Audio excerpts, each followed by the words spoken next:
Alors, voici donc deuxième partie pour les statistiques, un exemple de variable continue. Donc, je vous ai posé la question, combien d'heures par jour de la semaine, donc du lundi au vendredi, vous estimez que vous travaillez?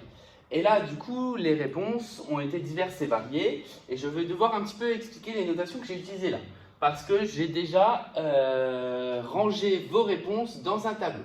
Ce qu'il faudra justement savoir faire, et vous allez avoir des exercices là-dessus, ça va être justement de se dire, bah voilà, j'ai des réponses, comment les mettre en forme? Et ça, c'est vraiment une des difficultés des exercices de statistique quand les données sont brutes. Par exemple, certains m'ont répondu, bah, je travaille entre 1 heure et 2 heures. Donc là, c'était facile à mettre la réponse dans le tableau entre 1 et 2. Certains m'ont répondu, je travaille 2 heures. Et donc, du coup, la réponse, je ne peux pas la compter deux fois. Je ne peux pas la compter entre 1 heure et 2 heures et entre 2 heures et 3 heures. Et donc, du coup, il va falloir adopter une attitude pour la placer, pour que tout le monde place la réponse au même endroit. Évidemment, si vous me dites je travaille 2h15 par jour, bah 2h15 c'est entre 2 heures et 3 heures. Donc, cette notation-là est à expliquer.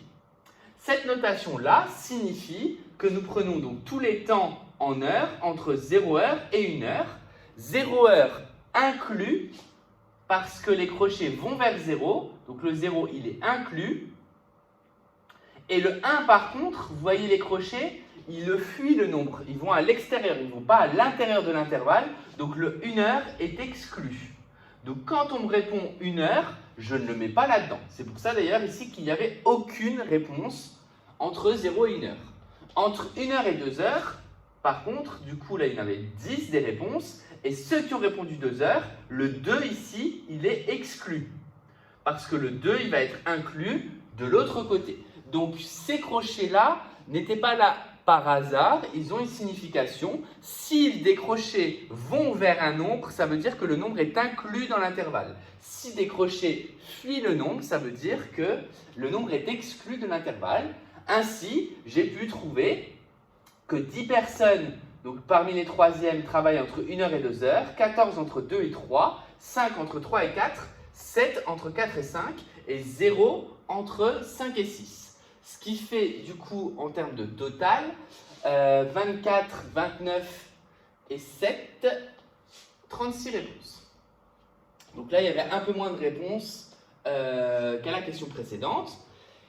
Mais maintenant, comment fait-on pour calculer du coup la moyenne? La moyenne en plus c'est en heures, donc il faudrait avoir des heures décimales, ça j'y reviendrai. Mais dans tous les cas, je ne peux pas dire 10 fois entre 1 heure et 2 heures. Il va falloir, pour trouver la moyenne, prendre en compte l'effectif, c'est-à-dire le nombre de personnes qui ont répondu entre 1 heure et 2 heures, 2 heures et 3 heures. Et il va falloir représenter ces nombres-là, qui sont censés être dans des intervalles, par un seul nombre. Qu'est-ce qui les représente mieux que le milieu? Bah, rien. C'est-à-dire que qu'est-ce qu'on va représenter, qu'est-ce qui va permettre de représenter l'intervalle 1 heure, 2 heures? Bah, ça va être le milieu entre 1 heure et 2 heures, c'est-à-dire 1 heure et demie. Mais 1 heure et demie, je ne peux pas marquer 1h30 parce que pour le calcul, ce n'est pas possible de faire 10 fois 1h30 pour un calcul de moyenne. Donc du coup, je vais marquer le temps décimal, c'est-à-dire 1,5 heures. C'est pour ça qu'ici, j'ai défini le centre. Le centre de l'intervalle, c'est la moyenne des deux extrémités. Et ici, c'est 0,5. La moyenne des deux extrémités, ça signifie que j'additionne les deux bornes de l'intervalle, 0 plus 1. Et comme il y en a deux, je divise par 2. Donc 0 plus 1 divisé par 2, ça fait 0,5. C'est une autre façon de retrouver le milieu, si vous ne le trouvez pas de tête. Donc ici, ça va être 2,5, 3,5, 4,5 et 5,5. Alors vous voyez ici, hein, j'avais mis 5,5, j'avais mis 5 et 6. Et le 6, je l'avais inclus directement dans l'intervalle parce que je me doutais que personne ne travaillerait plus que 6 heures par jour, puisque 6 heures par jour, c'est ce qui correspond à peu près à ce que vous devriez en théorie travailler. Or, je me doute bien que tout seul, c'est plus difficile.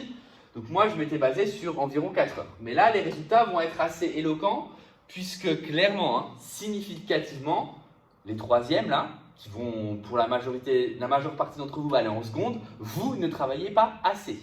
C'est pas, voilà, c'est un constat par rapport à ce que vous avez fait. Vous avez répondu franchement, et tant mieux, mais ça explique en partie pourquoi certains se sont laissés dépasser par les événements.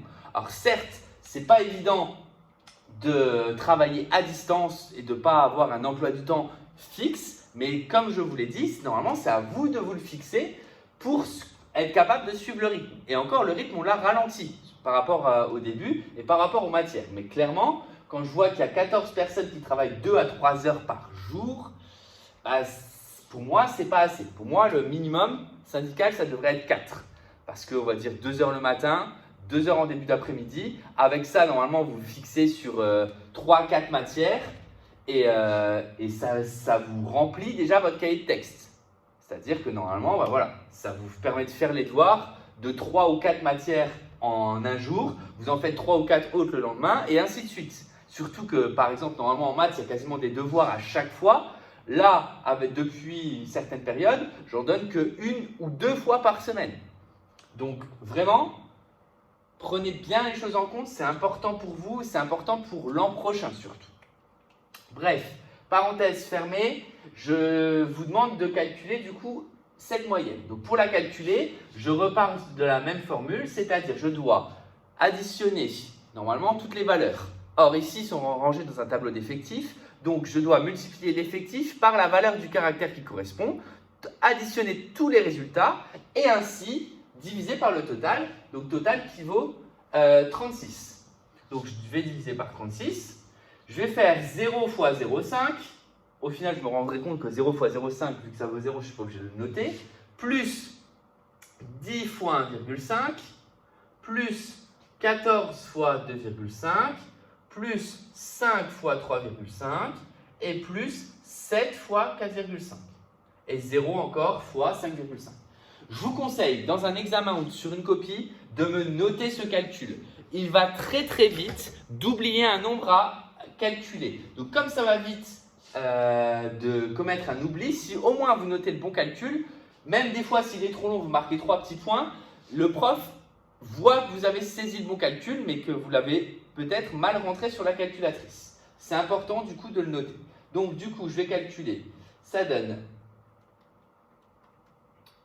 plus 5 fois 3,5 plus 7 fois 4,5. Le tout divisé par donc 99 divisé par 36, ça donne 2,75. En plus, on tombe pile poil. Donc 2,75 heures. Ça, ce n'est pas une réponse acceptable. 2,75 heures, c'est un nombre d'heures et un certain nombre de minutes. Ce n'est pas 2h75, nous l'avons déjà vu. 0,75, c'est sur 100. C'est-à-dire, c'est 2 heures plus 0,75 heures. Et ce 0,75 heures-là est à traduire en minutes. Comment on traduit des heures en minutes? En multipliant par 60. Ça fait donc 2 heures et 45 minutes. Donc, en moyenne, si tous les élèves bossaient de la même façon, on serait en train de dire que vous travaillez 2h45 par jour. Imaginez-vous du lundi au vendredi. Imaginez-vous au collège, vos journées durent 6 heures et ensuite, après, vous avez vos devoirs. Donc là, on est vraiment, je pense, loin du compte. Et voilà, c'est un constat. Vous y avez répondu et je vous remercie en tout cas pour vos retours. Donc voilà pour le deuxième exemple. Donc tout ce qui est variable continue, ça va être des tailles, des temps généralement. Vous allez devoir ce qu'on va appeler dans un premier temps, on va vous donner des données et vous allez devoir les ranger par classe. C'est-à-dire, si on vous dit 45 minutes, hop, il faut mettre un bâton ici et compter. Un peu comme dans des élections.